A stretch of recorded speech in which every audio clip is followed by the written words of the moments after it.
Welcome back to 1700. We're joined with Andy Ronquillo, and he's just released his new EP called Neo Vintage, sorry. Welcome to the studios. Thank you for having me. So you've just released your new 5-track EP called Neo Vintage, sorry. Yeah. Why the name Neo Vintage? The name sort of represents bringing some real old school styles of music and values back to life and breathing new life into them, I guess. So if you hear the songs, that's sort of what you'll get from it. So old school in terms of the music as well as the lyrics, both? Mostly the music. Just mostly what I'm talking music, about, yeah. sound, I guess. Yeah. What was the recording process like?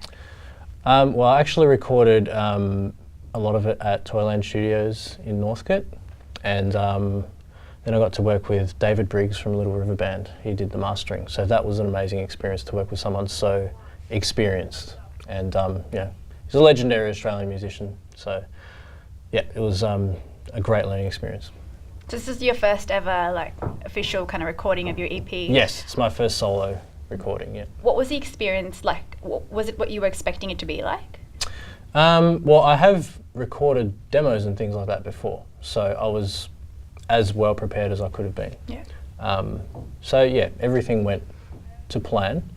It was a very taxing process, but I got through it okay.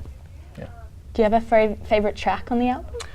Actually, I think the one that turned out the best is the cover, which is Rain by Johnny Winter. Yeah. So why did you choose to cover that song in particular?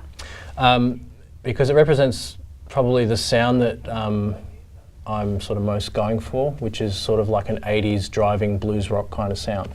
That song was from his album Winter of '88, and just the perfect sound for what I'm going for, I guess. And you've said that he's an inspiration of yours. Who else inspires your work? Well, the typical greatest guys like Jimi Hendrix, Stevie Ray Vaughan, those types of guys, but also guys like Robert Cray and Jeff Healey, in particular. Yeah. So this is a question just off the track a little bit. If you had to pick one singer, artist in general, to collaborate with in any way, who would it be? To collaborate with? Probably Lou Gramm from Foreigner. He's my all-time favourite, so it would be him. All-time favourite. So you are of a Filipino background? Yes. Yes. So I have a lot of Filipino friends who are quite musical because of the fact that they've grown up in a very musical family. Would you say you kind of share that experience? Yeah, definitely. Both sides of my family, my Filipino and Aussie side, are very musical. But my experience being over there is that they're not as they don't succumb to trends as easily as as a lot of us do here, I think. And they're real genuine music lovers, and if they love it, doesn't matter how old it is or out of fashion it is, they'll love it and still listen to it. Very authentic, I Yeah. guess, yeah. Yeah, definitely. So stick around because we'll be back with more from Andy Ronquillo.